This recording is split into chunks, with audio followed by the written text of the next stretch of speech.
अस्सलाम वालेकुम स्टूडेंट्स, जैसा कि आप सब जानते हैं CS 101 की असाइनमेंट नंबर 2 अपलोड कर दी गई है। तो उसको सॉल्व करना स्टार्ट करते हैं। उससे पहले अगर आपको वीडियो पसंद आए तो लाइक कर दीजिएगा, चैनल को सब्सक्राइब कर दीजिएगा और अपने फ्रेंड्स में वीडियो को शेयर कर लीजिएगा। अब क्वेश्चन नंबर 1 की तरफ चलते हैं। क्वेश्चन नंबर 1 जो है इसमें कह रहे हैं देयर आर फोर प्रोसेसर हैं A B C and D in the ready queue for execution.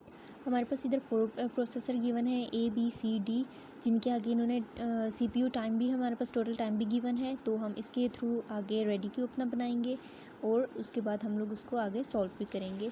अब यहाँ पे मोर डिटेल्स देख लीजिए इस क्वेश्चन की। The processor enter in the ready queue in the sequence. हमारे पास सीक्वेंस गिवन है रेडी क्यू का B D A and C and are pick by the dispatcher in the same order. और इसके बाद हमें डिस्पैचर में भी इसको इसी ऑर्डर में ऐड कर देना है। Value of time slice is 2ms। जो टाइम स्लाइस की वैल्यू है वो 2ms है। The dispatcher picked a process from ready queue and sends its to the process for execution. अब जो प्रोसेस गिवन है हमारे पास ऊपर चार्ट में टेबल में, तो हमने वहीं से उनको पिक करना है। उसके बाद हमें डिस्पैचर में ऐड कर देना है और उसके बाद प्रोसेस को एग्जीक्यूट कर देना है। अब क्वेश्चन की रिक्वायरमेंट्स की तरफ चलते हैं। फर्स्ट पॉइंट है हमारे पास draw the ready queue for the above given process. अब हम लोग इसके प्रोसेस की तरफ चलते हैं। सबसे पहले यहाँ पे क्वेश्चन कॉपी कर लेते हैं। देन सिंपली MS वर्ड को ओपन कर लीजिए जहाँ पे हम लोग क्वेश्चन सॉल्व करेंगे। देन सबसे पहले एक क्लास अपनी आप यहाँ पे स्टूडेंट ID लिख लें। स्टूडेंट नेम अगर चाहें तो आप लिख लीजिए, आप सब्जेक्ट मेंशन कर लीजिए।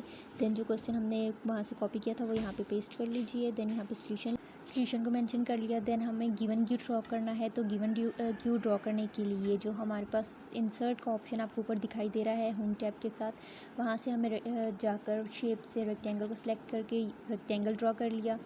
देन अब हमें सीक्वेंस ड्रॉ करना है। सीक्वेंस हमारे पास जैसा कि पीछे आप अगर देख लें तो हमारे पास सीक्वेंस था BDAC का, तो वो सीक्वेंस ड्रॉ करेंगे। यहाँ पे सीक्वेंस में फर्स्ट है हमारे पास प्रोसेसर में B, देन उसके बाद D है। देन यहाँ पे हम लोग D को लिख लेंगे। उसके बाद फिर A का ऑप्शन हमारे पास प्रोसेसर आ रहा था, हमने A लिख लिया। देन लास्ट में हमारे पास था C। अब ये हमारे पास प्रोसेसर टेबल जो था वो हमारे पास सीक्वेंस के साथ क्यूब बन गया है। देन उसके बाद अब ये डिस्पैचर में हम ले आए और उसके बाद हम लोगों ने इसको CPU में एंटर कर दिया। अब क्वेश्चन नंबर 1 जो हमारे पास है ये कंप्लीट हो चुका है। यहाँ पर इस तरीके से ये हमारा क्वेश्चन नंबर 1 जो है कंप्लीट हो गया। देन अब मूव करते क्वेश्चन नंबर 2 की तरफ, जो था draw the step wise pictorial diagram of the above given scenario in the content of multi program के थ्रू हमें एक जो सिनेरियो गिवन है उसके थ्रू हमें चलते हुए एक पिक्टोरियल डायग्राम ड्रॉ करनी है, जिसमें अब हम लोग ने सिंपली पिक्टोरियल डायग्राम ड्रॉ करनी है हमें, जो हम स्टेप वाइज करेंगे। अगर आप चाहें तो स्टेप्स के साथ कर लें, अदरवाइज़ आप स्टेप मेंशन ना करें तो भी कोई इशू नहीं है। देन फर्स्ट जो हमारे पास C का चार्ट था उसकी टाइमिंग क्या चल रही थी, अगर आप टेबल को अगर आप देख लें तो वहाँ पे हमें प्रोसेस में जो टेबल गिवन है, सीक्वेंस गिवन है, उसके हिसाब से टोटल CPU टाइम को मेंशन कर लीजिए। अब फर्स्ट हमारे पास जो था C, उसमें 4ms CPU टाइम्स में था, हमने सेम वैसे ही कर लिया। देन स्टेप 2 की तरफ मूव करते हैं। क्लास इसमें एक और चीज़ आप ध्यान में रखें कि जो पिक्टोरियल डायग्राम है इसकी जगह पे आप ट्रांसलेशन डायग्राम, जो कि आपको लेक्चर नंबर 57 में या 56 में गिवन है, आप वो भी ड्रॉ कर सकते हैं, कोई इतना बड़ा इशू नहीं है।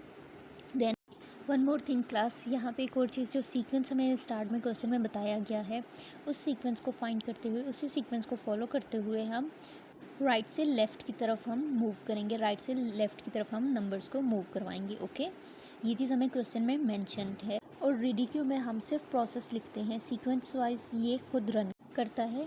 देन मूव करते हैं स्टेप नंबर 3 की तरफ। स्टेप नंबर 3 में जैसे आपको दिख रहा है C में यहाँ पे 0ms को शो किया जा रहा है। 0ms इसलिए शो किया जा रहा है, यहाँ पे इसका C का प्रोसेस ख़त्म हो गया। देन A का प्रोसेस भी ख़त्म हो गया, सो उसको भी हमने 0 से मेंशन कर दिया।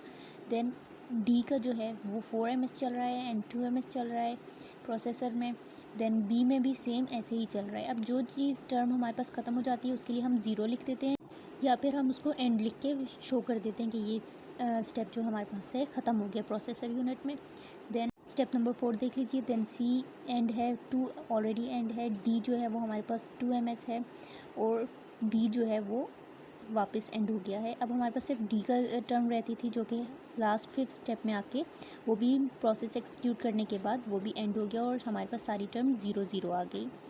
उम्मीद करती हूँ आपको ये क्वेश्चंस अच्छे से समझ आ गए होंगे। अगर आपको इन क्वेश्चन से रिलेटेड कोई भी इशू है, कोई भी कॉन्सेप्ट आपके माइंड में क्लियर नहीं हुआ, तो काइंडली आप कमेंट सेशन में वो क्वेश्चन कर सकते हैं।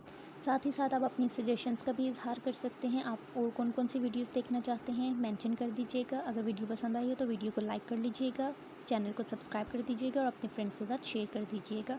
Thanks for watching.